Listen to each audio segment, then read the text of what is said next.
kami dari kelompok D. Kami di sini akan menyampaikan topik tentang Merdeka Belajar Online.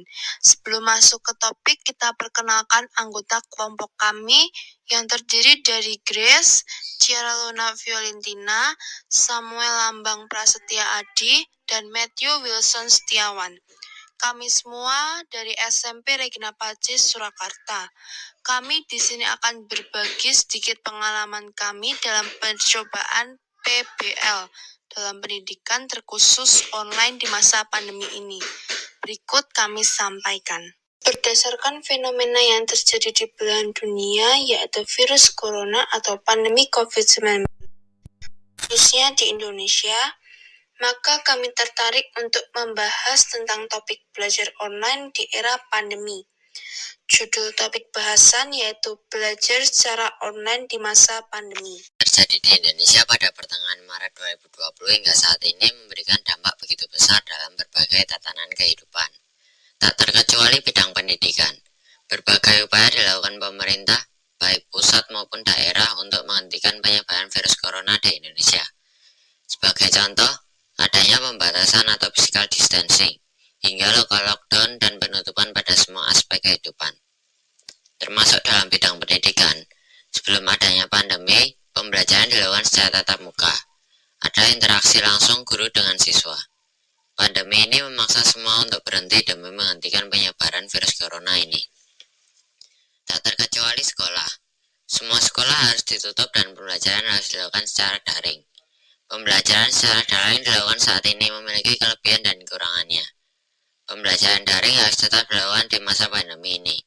Kita tahu bahwa pemerintah telah mencanangkan program Merdeka Belajar pada sistem pendidikan nasional saat ini. Akankah pembelajaran online atau PJJ yang dalam Merdeka Belajar dapat meningkatkan mutu pendidikan di Indonesia? Kita akan ulas hal tersebut dalam video berikut ini. Selamat menyaksikan. Konsep Merdeka Belajar menurut Nadiem Makarim paling tepat digunakan sebagai filosofi perubahan pembelajaran selama ini. Dalam Merdeka Belajar, ada kebebasan dan kemerdekaan bagi guru dan siswa dalam menentukan sistem pembelajaran dan untuk mengakses ilmu. Siswa dan guru harus kreatif sesuai konsep Merdeka Belajar, agar peserta didik bahagia dalam menempuh pendidikan. Belajar daring menggunakan model interaktif berbasis internet dan Learning Management System atau LMS. Di beberapa daerah masih melaksanakan ujian manual karena minimnya sarana dan prasarana, juga SDM yang belum maksimal, dan anak-anak yang belum terbiasa dengan komputerisasi. Beberapa minggu yang lalu, Dion Ginanto sebagai guru, dosen, dan pengamat pendidikan menyebar survei pada siswa tentang kendala dalam belajar online. Mayoritas siswa berharap untuk kembali belajar tatap muka di sekolah. 90% dari 150 responden memberikan kendala teknis dan kendala non-teknis. Kendala teknis seperti listrik yang sering mati, harga kuota internet yang mahal, dan lain-lain. Kendala non-teknis, misalnya guru yang sekedar memberi tugas tanpa memberi materi yang interaktif, serta tidak adanya fleksibilitas pelaksanaan pembelajaran dan penugasan. Maka kemerdekaan dalam Merdeka Belajar sulit untuk diwujudkan.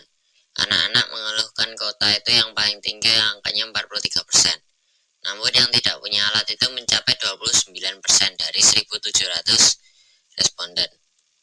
Kemudian yang tidak memiliki semuanya juga ada, angkanya di 16%, terang Retno.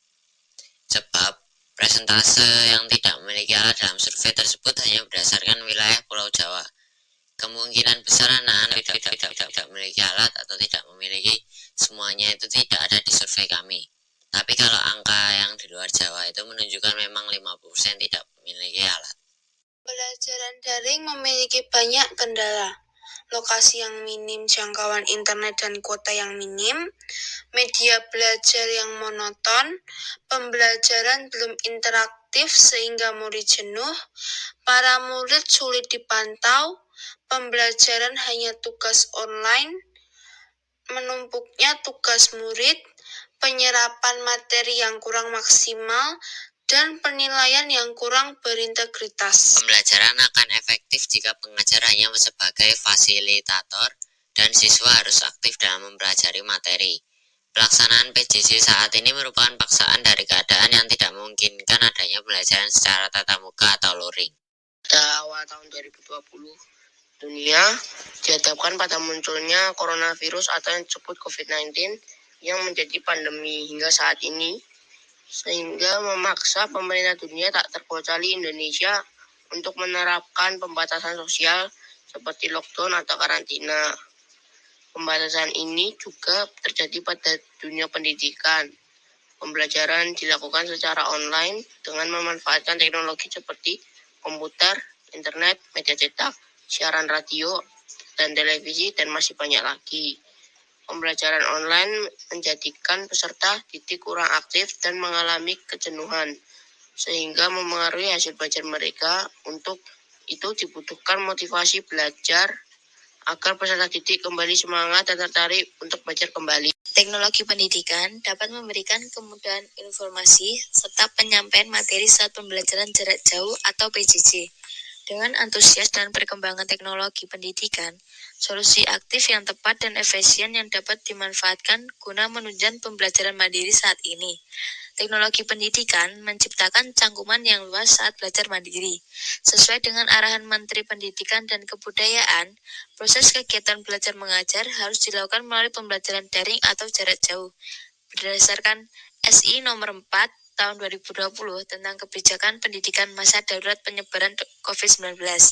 Penggunaan teknologi pendidikan saat ini salah satu usaha mengimplementasikan media pembelajaran terbaru berbasis teknologi yang beraneka ragam serta menjadi promotif terhadap teknologi pendidikan, menciptakan pemikiran open-minded terhadap pendidikan tatap muka atau offline.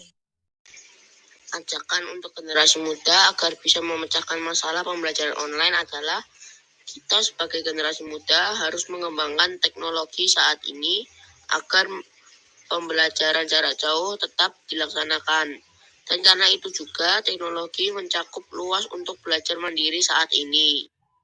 Online belum bisa meningkatkan mutu pendidikan di Indonesia, karena masih banyak siswa yang belum bisa mempunyai teknologi yang memadai dan mahalnya harga kuota. Sehingga pemerintah memberikan bantuan berupa HP kepada siswa yang tidak dapat mengikuti pembelajaran online, sehingga tidak akan menghambat jalurnya pembelajaran online. Berikut solusinya. 1. Mencoba proses belajar dengan sistem daring interaktif dan non-interaktif. Dengan mencoba konsep tersebut, kita bisa tahu konsep mana yang lebih efektif untuk dilakukan. Minat anak di rumah, sehingga proses belajar di rumah akan berjalan lancar karena anak menikmati proses belajarnya. Setiap anak pasti memiliki minat, bakat, dan keinginan yang berbeda-beda.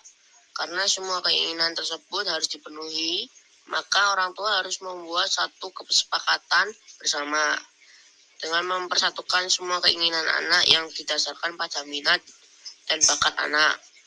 Maka kita sebagai orang tua tinggal memberikan jalan yang terbaik untuk anak di rumah.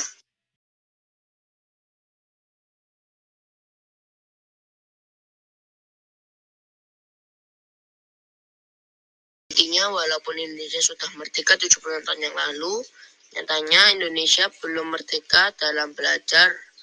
Ditambah lagi sekarang adanya pandemi yang membuat kita diharuskan belajar di rumah, yang mempersulit perwujudan merdeka belajar di Indonesia. Contoh permasalahan belajar daring, yang pertama, kesulitan mencari sinyal di daerah terpencil. 2. Tidak benar-benar bisa memahami materi. 3. Berkurangnya sosialisasi dengan teman dan guru. Yang terakhir, keempat, sulit memahami materi. Terima kasih. Terima kasih teman-teman sudah menonton video ini. Saya harap udah like video ini, subscribe, dan share video ini. Kami ucapkan terima kasih banyak.